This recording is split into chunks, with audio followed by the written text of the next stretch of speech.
3. Kenalin aku Guma absen 7. Kenalin aku Lucy absen 23. Kenalin aku Anin absen 32. Kenalin aku Mesya nomor absen 34. Kenalin aku Arlan absen 1. Kenalin aku sama Setiawan nomor absen 36. Perkenalkan, saya Nadia Adituna nomor absen 15. Kenalkan, saya Ade Maudaya nomor absen 13. Di sini kami akan menyampaikan suatu penampilan drama pendek dari kami mengenai kekerasan yang ada di lingkungan kerja. Capeknya nyata, upah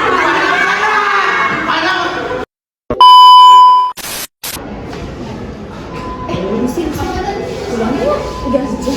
Tolong beli Iya, udah jam 5 lebih. Ya kan pulang yuk. beli. Siap-siap ya.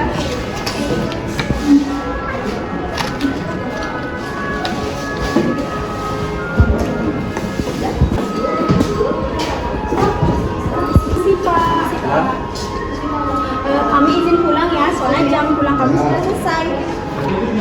Tunggu dulu, kerjaan malam ini belum selesai. Kalian berdua harus lembur. Tapi jam kerja kami sudah selesai.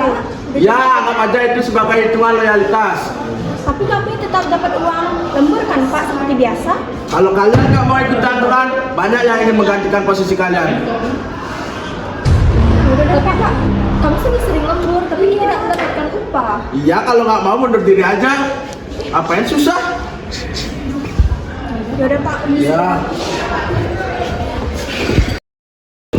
Nah, adegan tadi merupakan salah satu gambaran kekerasan ekonomi di lingkungan kerja. Dalam sosiologi, kekerasan ekonomi adalah tindakan yang merugikan seseorang secara finansial atau secara hak ekonominya. Lembur tanpa upah termasuk kekerasan ekonomi, karena karyawan tidak mendapatkan hak tambahan gaji dari waktu yang telah dia luangkan. Dampaknya, karyawan akan mengalami kerugian secara materi, tenaga, dan waktu, tetapi mereka tidak memperoleh upah yang seharusnya ia terima. Selain itu, muncul ketimpangan kekuasaan antara atasan dan karyawan. Atasan memiliki wewenang, sedangkan karyawan sering merasa takut atau cemas karena khawatir kehilangan pekerjaannya. Jika hal ini terus terjadi, akan tercipta hubungan kerja yang tidak adil dan merugikan pihak yang lebih lemah. Dalam kehidupan sosial, setiap orang berhak mendapatkan keadilan dan perlindungan hak ekonominya masing-masing. Karena itu, lembur tanpa upah bukan hanya masalah pekerjaan, tetapi juga masalah sosial yang harus diperhatikan.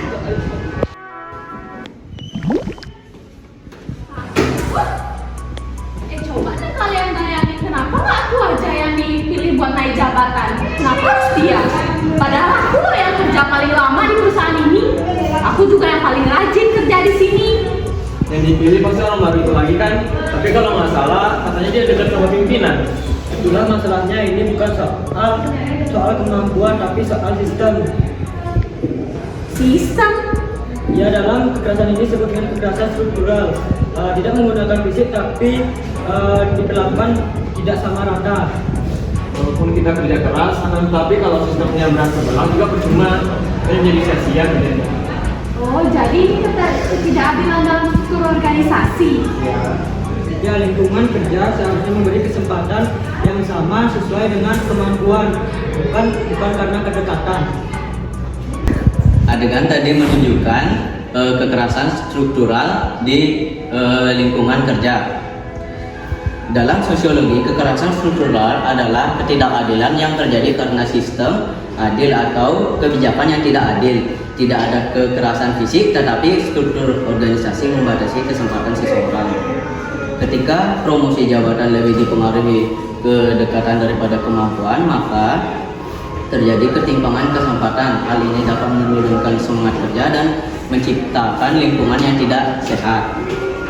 Lingkungan kerja yang baik seharusnya memberikan kesempatan kepada setiap orang berdasarkan kinerja dan kemampuan, bukan karena hubungan atau kekuasaan.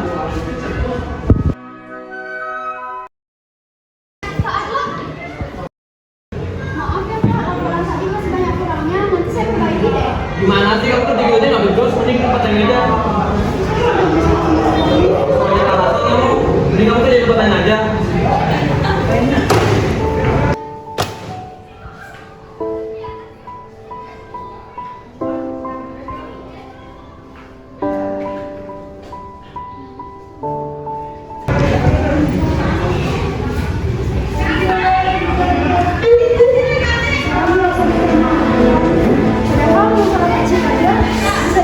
yang baik-baik, kenapa harus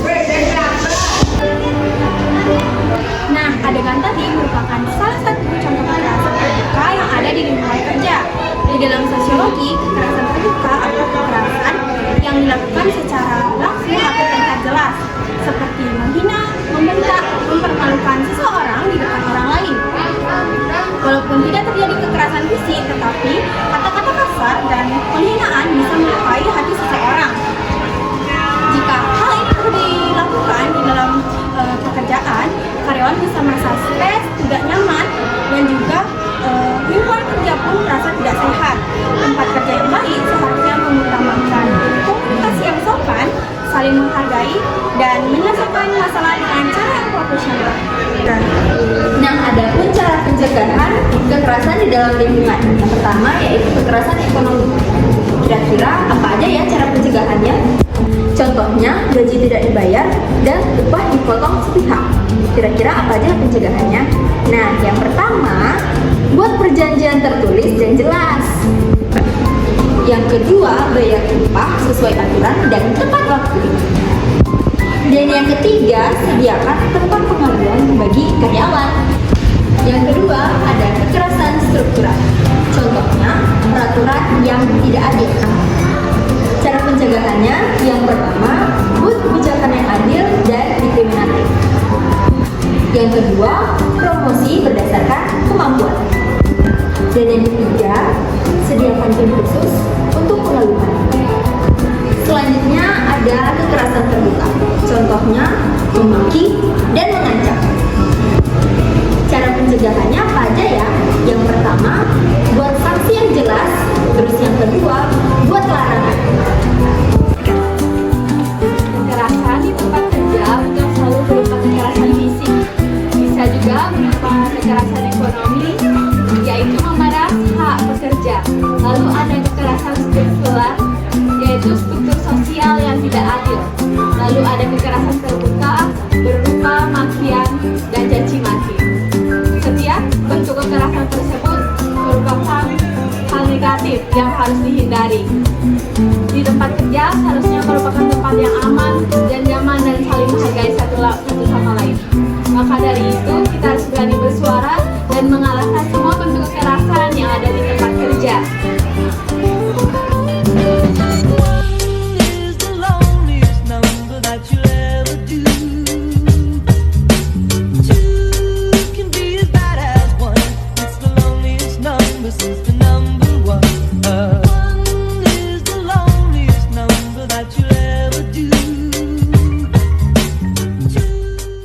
Meanwhile.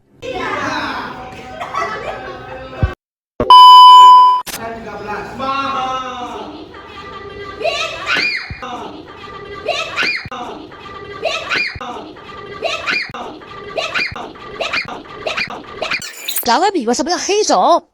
操你妈的你！